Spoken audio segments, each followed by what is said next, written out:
Hello, my name is Kevin, and in this episode we cover the death of Superman on Kevin Explains It All.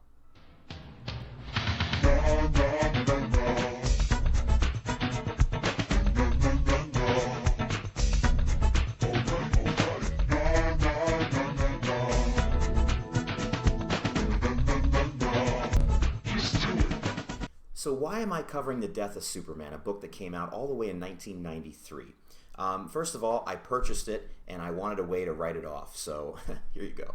Also, because I was a huge fan. Comics really came into being in my teens when I was in the 90s, and there was so many amazing things that were going on.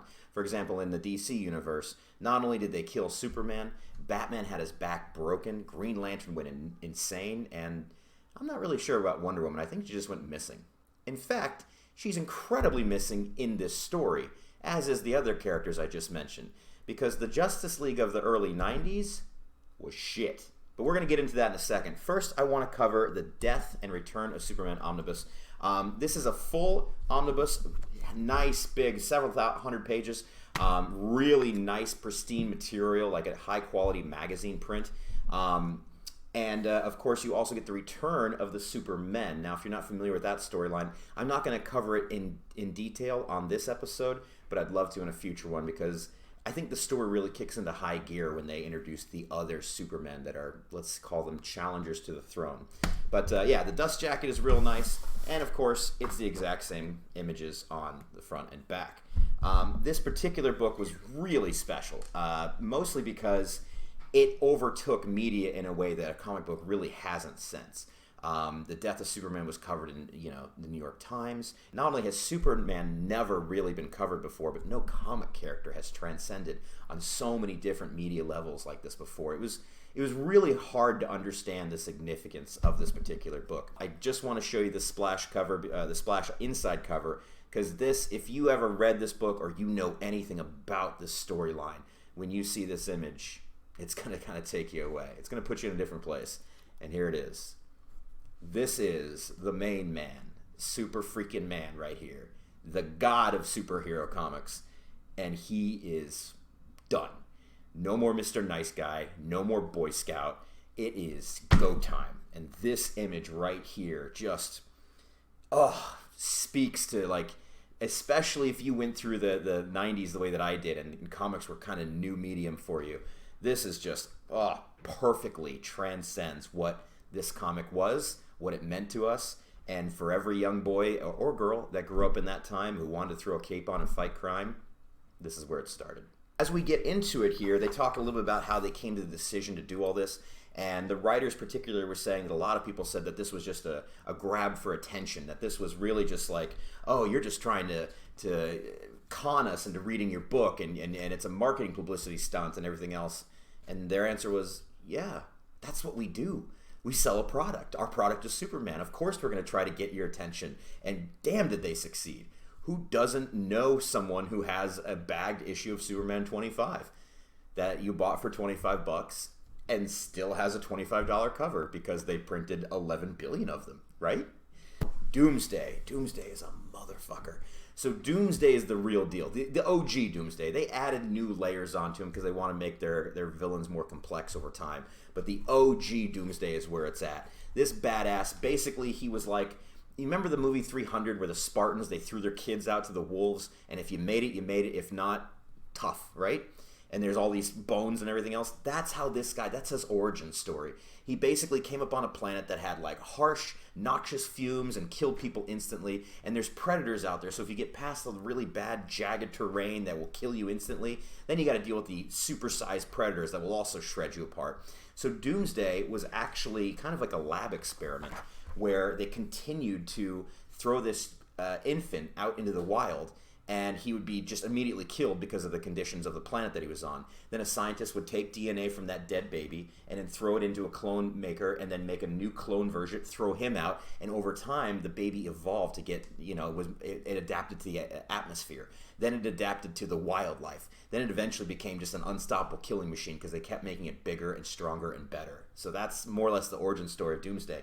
Now what you're seeing right here in these books is, he was captured in a previous story that they told in the future, in a prequel, if you will. and they basically tied him down. Okay, so he's completely wrapped up. Let me get to that. He's completely wrapped up like you see right here. Cables all around him and everything, and he's in this ship that is basically like a tomb, and it's implanted all the way in the ground like an asteroid would be. And over a millennia, he literally is pounding his way out, trying to get out, and of course he gets out in the 1990s. But yeah, this is him just being beast mode, okay? Just total beast mode, and that's him. And for half the entire battle, he's only fighting with one hand. That's the nuts thing about Doomsday. He takes down the entire JLA minus Superman with one flippin' hand behind his back. Doomsday's a badass. So there's some stuff about the initial comics. I'm not gonna lie. So there used to be a thing called the Comics Code Authority, and up until the 90s and early aughts, it basically made sure that every single comic book had to be watered down and had to use certain types of language. They couldn't really use profanity. They could show no nudity, and the violence was kind of like, do you remember the original setting on Mortal Kombat that had like the blood setting? You could turn it on or off, and you could either make it like green or red on the Nintendo version. Yeah, it was like that. So it's not that the stories were bad because of it, but they were tamer. They weren't as adult as you would want them to be. They're nothing like they are today. Nowadays, you don't have a Comics Code Authority. That went away. Image started that transition where they had basically a comic line aside from DC and Marvel that said, fuck the code. And over time, Marvel took it up and had a Max line that did the same thing with like their Punisher series and stuff like that. And then, of course, DC finally got rid of it, I think, in 2010. But yeah, so when you're rereading this, you see things. I gotta find one of these things. You see things like Guy Gardner, who was in the JLA.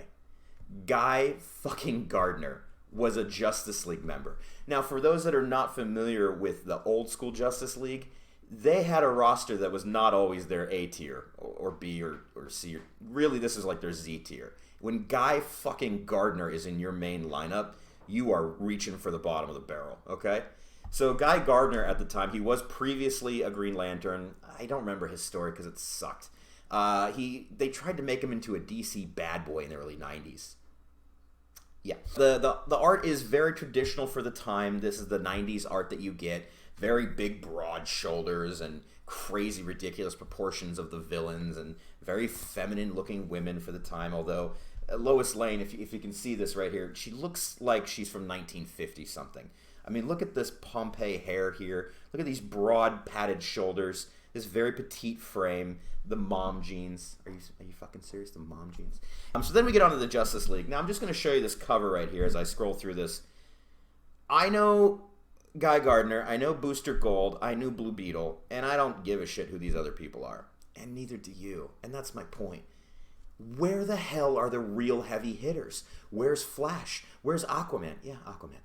Where's the real Green Lantern? Where's Batman, the strategist? Where are these people? Nowhere to be found. This whiny bitch right here, constantly, all right, let me take you through this, constantly whining. He's watching Doomsday and Supes go at it. Doomsday just annihilated the Justice League, if you could call it that, and Doomsday ends up burning down this dude's house. And the entire time, this dude is crying for Superman. It's like, Soup's got other shit to do, right? Oh, Superman, come save me, come save me. Soup's like, I'm trying to bury this dude in the sun, and you're not giving me any breathing room. Sorry, man, but I got a world to save. Ridiculous, ridiculous. So, of course, Doomsday's unstoppable. I gotta show you what is like the most stupid Deus Machina I've ever seen in my life of how Doomsday came to get to Metropolis. Because what's great about him is there's no real rhyme or reason behind him. He basically is just a destruction machine. All you see inside him, like some empaths are there, and they're like, oh, he's just chaos and death and destruction, right? But somehow he ends up wanting to go to Metropolis. I gotta show you this. It's too stupid not to see. Oh my god. He sees a commercial. There it is. Right fucking there. He sees a commercial for a wrestle knockoff program where he's like, this time it's war. Metropolis Arena. Metropolis, Metropolis. So he's the wrestling actor on TV is basically saying, come down Thursday to Metropolis for the battle of a century, right? Like a wrestler would. And this motherfucker, who is an alien from another galaxy, who has very little intelligence that we're aware of, sounds out. I gotta show this to you. It's too stupid. I'll get to Lex in a second. I'm all over the place because so is this stupid book. He sounds out the word, I shit you not, because he sees a sign. He sees a sign that says Metropolis 60 miles, and he sounds out Metropolis. The man knows no English, this Doomsday we're talking about, but somehow after hearing some kind of thing on a TV screen say Metropolis a bunch of times, this beast puts together Metropolis is spelled this way, and that's where I need to go because that's what the guy, because I speak no English and understand no language in the human form. You know what I'm saying? Like, are you fucking kidding me? But they had to tie the strings together, I guess. Whatever. Anyway, so really cool cover. Where was I? Lex Luthor. Moving on. All right, that's badass. I'm not going to lie. That's badass. All right, so Lex is in the house. I got to show you this picture of flipping Lex because he's so... This guy is Lex Luthor. That's what they think Lex Luthor looks like.